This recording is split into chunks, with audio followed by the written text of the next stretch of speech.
Welcome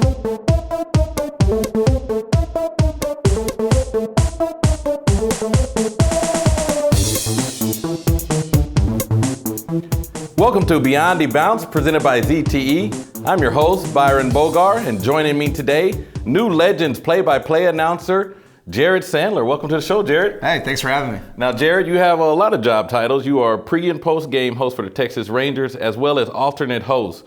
Can you tell us what got you into broadcasting and radio?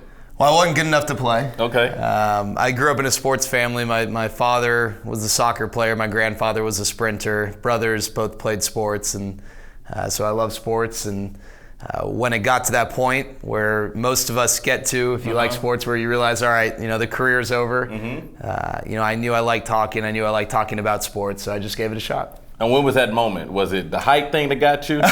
I mean, some people come in and they didn't get that 6 foot threshold. It's okay. Was that what made you stop? Yeah, the height thing was definitely a factor. But I think my senior year of high school, I made a decision to not pursue playing baseball at a small school. Instead, went to USC in California, and I tried to walk on there. It didn't work out. I stayed with the program for 4 years, kind of as an undergraduate assistant coach. But I think my senior year is when I realized, all right, I'm ready to move on from this sports stream. I think I knew maybe early on in my high school career I wasn't going to be a professional athlete. I think I just was delaying the inevitable. But I think I held on to it probably a little too long. I waited until senior year of high school. But then I was ready. I was at peace with the decision. And I had kind of fallen in love with the idea of getting into sports media without ever having done anything in it. And went to college, gave it a shot, and luckily I'm still able to do it. Now, what are some of the challenges that you face being a dual sport play-by-play announcer? What are some of the different challenges of the game? Well, they're all different. So, football, for instance, it's like a sprint and a stop, a sprint and a stop. Basketball, it's really like a 200-meter dash until you get to a TV timeout, and baseball's a marathon. So they're all different, I think, and that's part of what makes it fun to do multiple sports is that not everything's done the exact same way. You need the same skills you need a similar foundation, but there are a lot of different skills that come into play when doing different sports. And then also there's the TV versus radio dynamic, which totally changes the game as well. But basketball is a lot of fun. I think the action in basketball, the up and down tempo, especially at this level, is really exciting. Now, you're a Green Hill alum, and you're a USC alum. Did you get to follow USC a lot? In your time at USC, did you follow the basketball program a lot? Yeah, so my first 2 years, they were pretty good. They had O.J. Mayo my freshman year, DeMar DeRozan my sophomore year, and Taj Gibson both of those years. And then how about Romeo Miller? Yeah, he was there. He was really good during layup lines. I think he would get into like 3 or 4 games a year. It was that's a football school. But the first 2 years they were pretty good at basketball, and the conference was really good. UCLA had Kevin Love and Russell Westbrook and Darren Collison, and James Harden was at Arizona State, and Klay Thompson was at Washington State, and the Lopez twins were at Stanford. I mean, it was just a really talented conference.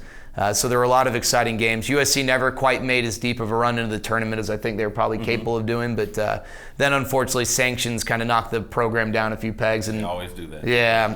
So it was only really this past year where they started showing signs of improvement. They got back to the tournament, lost in the last second to Providence. But yeah, getting to follow the basketball program was a lot of fun. Just because, with football at USC, if you lose, it's huge downer. It could ruin the season, and if you win, you kind of expect it. With the basketball program, if you lose, it's not that you expect to lose, but you get more excited for big wins because you're not necessarily supposed to win those games. Gotcha, understand completely.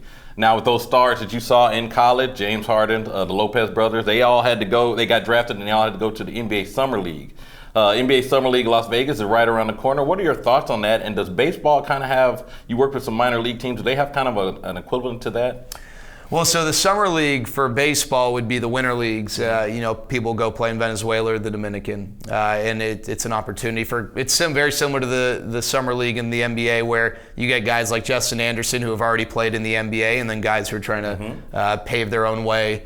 And I love the Summer League, whether it's Orlando or the Vegas Summer League. I'm excited to see some of the guys get some run. And it's always fun. One of the reasons why I love the Summer League, you get all these college stars who, for whatever reason, maybe it's a size thing, maybe they're missing one skill they didn't get drafted, or they're having to work a little bit harder than you might expect with how much success they had in college. You get to see them on the floor, and plus, I mean, it's cool to see these superior athletes play in a gym, just like we might play high pickup. school gym. Yeah, exactly. I think that part's really fun too. Awesome. Now the Rangers went viral earlier in this season against the Toronto Blue Jays. Can you tell me, where were you during the punch heard around the world, and what was your reaction? So that was actually the first home game I did not attend. I had something I had to take care of, and the timing worked out where I ended up doing the game from the studio. I did the pre and post from the studio, which is where I do it for road games. So I actually, of all the games to miss, that probably was one of the worst ones. But I was watching, so when I'm doing it from the studio, the radio call is a little bit ahead of the TV feed. And so I'm hearing Eric Nadell and Matt Hicks, who were doing the play-by-play at the time, talk about this. I think Eric's word was a Donnybrook. And then, and then the TV feed about 5 seconds later shows, and I'd never seen anything like that. Not the brawl itself. I'd never seen a baseball player, as athletic as these guys are, land a punch like that. That was a good right hook. Everyone said, well, Nolan Ryan did. Well, no, Nolan Ryan really didn't. That was old school right there. Old school, get him in that headlock. Yeah, he got him in that headlock, and he was kind of hitting him. I thought the noogie was coming in. Yeah, exactly. But, I don't think he really got Robin Ventura clean the way Rougned Odor got Jose Bautista. And it was funny because I'm sitting there in studio, and I've got some former Rangers and some Major League Baseball players around the league texting, hey, is this really happening? And then it turned to, oh my gosh, Rugi's a hero. And because the reality is, I don't think a lot of people outside of those who he's called teammates really love Jose Bautista. So there was a lot of amazement. I don't want to use any names, but there were some people from the 2015 Rangers team that aren't with them right now who are not upset, or were not upset, that maybe the Rangers got a little revenge on the Blue Jays, even though at the end of the day, as much was made out of that, I think Rougned Odor and everyone else on that team would trade winning the series last year for that punch, as great as the punch was. But the players have all embraced it. Opposing players seem to embrace it, and that was a heck of a punch. Now, something like that, with you being around the team, does that build? Because they kind of went on a nice little run after that. Does that build some momentum for a team from your experiences? I think it could.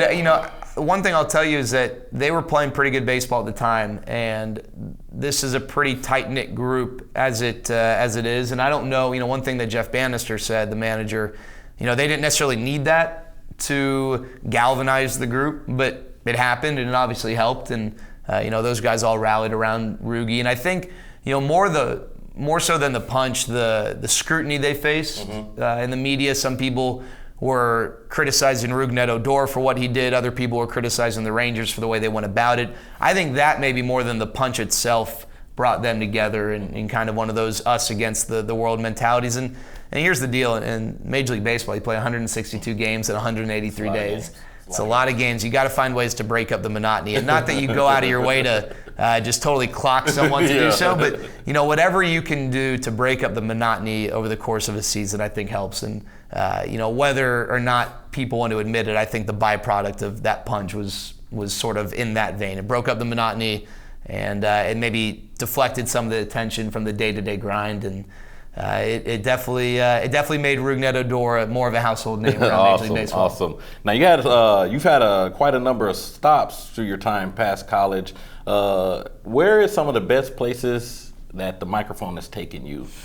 Maybe your favorite place to have worked. Yeah. Maybe it's a small minor league baseball team. So I started in Montana, then went to Michigan, and I'll tell you that the opportunity to cover Michigan Wolverine football games is pretty cool. I didn't get to do the play-by-play or anything, but I was hosting a sports talk show in Michigan, and so one of the things we got to do, or had to do, was talk about Michigan and Michigan State football, just as part of the athletic fabric there. So getting to go to the Big House was really cool. Getting to go to some of the visiting stadiums was really cool. But then I also appreciate the lesser-known things, getting to travel around Montana.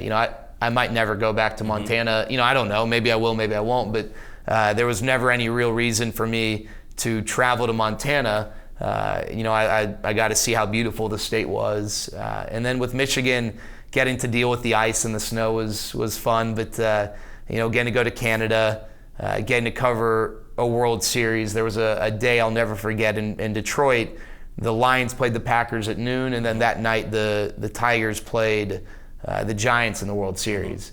And to be able to do that double dip in downtown Detroit, that was a pretty electric atmosphere. But and then little things like in Michigan, getting to cover a Saginaw Arthur Hill High School basketball game. That's pick your big high school football rivalry in Texas. That's the equivalent in Michigan for basketball. It's a packed gym. That's where Jason Richardson and Draymond Green and Anthony Roberson and guys like that came out of those two schools. So there's a lot of history there. So, the headline things like going to the big house, and then the things that you never would have expected, like high school basketball in Michigan, those things were all really fun. Now, if you weren't an on-air personality, what is something you think you would be doing? Well, I really love teaching, and my oldest brother's a teacher, and I've always enjoyed being a coach at camps over the summer, or in the off season, I've taken on some coaching jobs here and there. What course?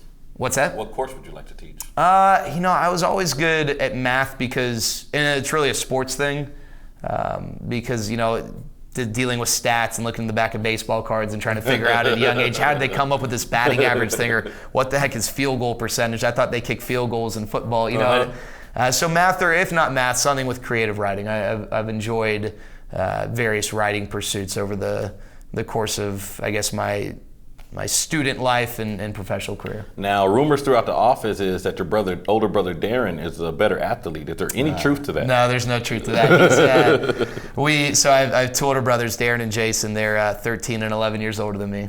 And so I'm very thankful for everything they did to pave the way, to show me how things were done, both the good and the bad. And we oftentimes argue over who is the better this, who is the better that. And our dad, if he's at the table, is usually the arbiter. And the poor guy has to pick sides or find a way to remain as Switzerland as he can. But we'll never give an inch. As far as I'm concerned, and as far as Jason and Darren are concerned, we're all the best at whatever we did. But it definitely makes for some fun battles. I will admit, in a quiet moment, not on camera, that maybe Darren was a pretty special athlete back in his day. For a 5'4" guy who could dunk a tennis ball, that's pretty impressive. That's impressive. So, get him up there with Spud Webb. Yeah, exactly. But Darren was the best volleyball player out of the three of us, because neither Jason nor I played volleyball. So we'll give him that. Okay, so you gave him that one. That's brotherly love. Yeah, okay. He was the best volleyball player. Is it true that you can not ride a bike that well, and if so, whose fault is that? Not the big brothers, right? No, it's not their fault. So I can probably ride a bike now. I learned my freshman year of college, I was 18 years old. Big college, you got to get around. Yeah, yeah. I don't know how you guys are digging all this stuff up. We have a team back there. Yeah, apparently. All this stuff. So I wasn't very smart. I'm probably still not very smart, but when I was 5, I think, I used to ride with my dad, who used to go on long bike rides every Saturday, and I used to go with training wheels. And when it came time to take the training wheels off, I was totally disillusioned. And I thought that if you couldn't balance the bike while it wasn't moving, how are you going to balance it while you are moving? Which is obviously the exact opposite. That makes sense. So I tried a few times, and I just never quite. I don't know that I cared enough. I got into rollerblading, and I got into roller hockey at a young age. And I grew up in Dallas, and it's not one of those places where you necessarily ride your bike to and from school or wherever. You rely on mom and dad to get you around. And so I just kind of put off the whole bike riding thing until college. And then I finally learned, and I'm not like the greatest bike rider in the world, but I can definitely get from A to B without crashing. But just don't ask me to compete. Yeah, I'm not going to win any race, and I'm totally fine with that. So you're not racing your brothers in a bike racing contest? I'm not, yeah. I'll concede that they're probably better at riding the bike than I am. Awesome. Well, Jared, thank you for joining us here on Beyond the Bounce, presented by ZTE. I look forward to hearing you call the Texas Legends games here in this next upcoming season, and hopefully we'll get to see you with the Rangers in the World Series. That'd be nice. Look forward to it. Thanks for having me. Well, thank you for joining this episode of Beyond the Bounce, presented by ZTE. Stay tuned next time.